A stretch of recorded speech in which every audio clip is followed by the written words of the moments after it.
Jeju felt like a different world from the first few hours. Not because every place was dramatic, but because ordinary moments kept becoming memorable. A waterfall beside town, a quiet coastal road, snow on a bus day, planes flying low over the sea, and small trail paths that made us stop even when there was no famous viewpoint marked on the plan. This video is about what we actually did, what we enjoyed, and the little things that made Jeju stay with us. Hello from Jeju Island in South Korea. It is a snowy day here and I am super excited because coming from southern part of India, which is Bengaluru, I don't get to see snowfall every day. And in fact, it only happens when I'm traveling and if I am lucky. So the wind is strong and there is even a heavy snowfall alert for today. While I don't see thick deposits of snow yet, there is a beautiful flurry of snowflakes all around.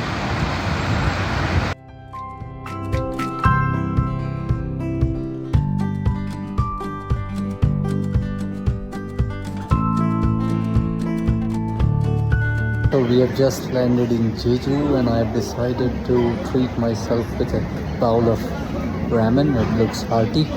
Let's give it a try.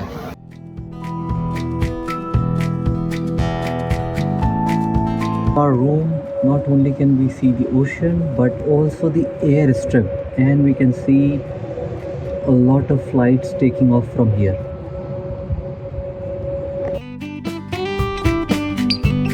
One thing that shaped our trip was where we stayed. We were close to the Jeju City side, near the coast and not far from the airport. That meant sea views, small roads, convenience stores, and these low-flying planes that would come over the ocean and almost disappear into the buildings. It looked beautiful and sometimes a little scary too. Around that period, the Jeju air crash news made those low passes feel more sobering. I am not connecting our footage to that incident. It just changed how we felt while watching planes so close.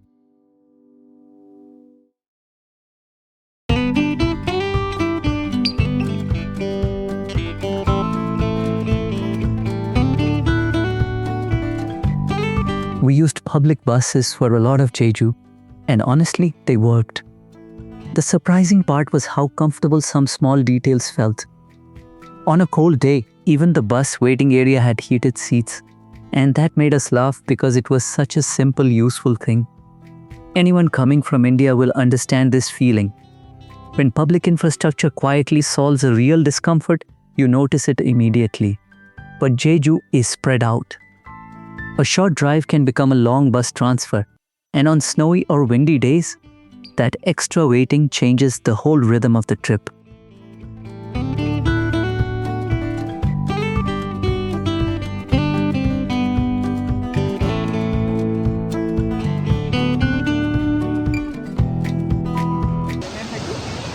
So we are sitting at Cheonggyeong waterfall right now and it is quite close to our hotel.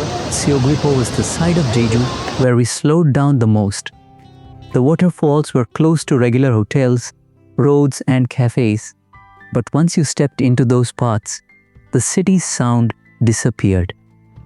You heard water first, then saw the rocks, trees and that cold blue-green pool below. And then there was this garden we found while walking around. It was not even in full foliage, but the structure of the place was so beautiful that we stopped, walked through it, and even flew the drone. Jeju kept doing that to us. The best part was often not the place we had planned, but the place we almost walked past.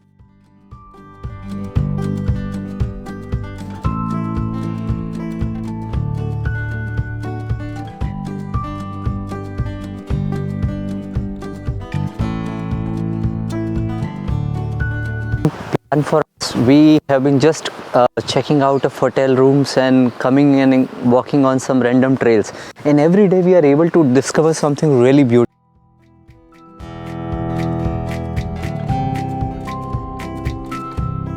It has been almost 10 days that we have been in Jeju and we have been doing Olle trails, which are well laid out trails in Jeju, running for several hundreds of kilometers. Though initially we had not planned on doing these trails, but as you know, the kind of travelers we are, we like to walk a lot and explore a place. We feel like this is a mecca for people who like to hike, walk, trail and explore a place. So today morning we saw a bunch of people coming out of a small alleyway, and we The Jeju Olle were trails are not only for serious hikers.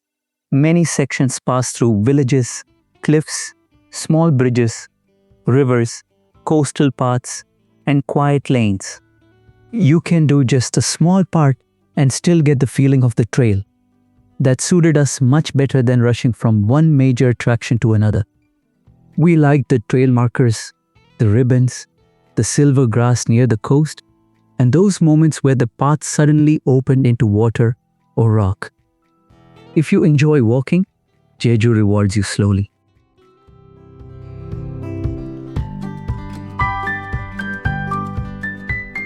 Around Dodu and the Rainbow Coastal Road, Jeju became playful again.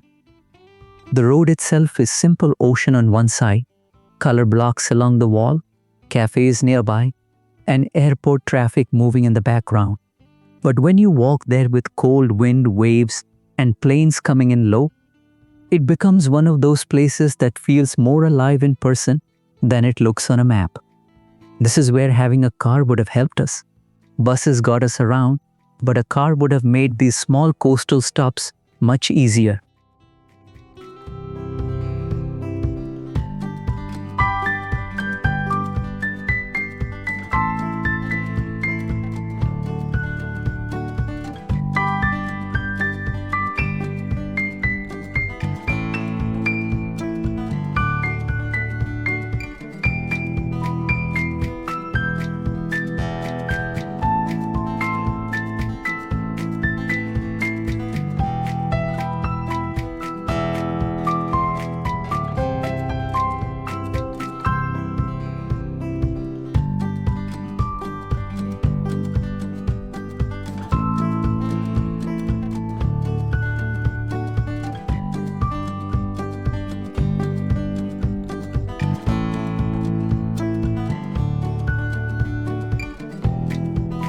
Staying close to eMart was a lifesaver.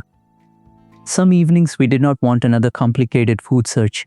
We bought bread, spreads, ready meals, snacks, and simple things we could take back to the hotel. On a cold travel day, that kind of backup feels extremely practical. Dongmun Night Market had the opposite energy: lights, crowds, food stalls, and that very familiar Indian instinct of wanting to try one more thing even when you are already full. It is meat heavy, but you can still look around, find a few vegetarian-friendly options, and enjoy the atmosphere without forcing every meal into a perfect plan.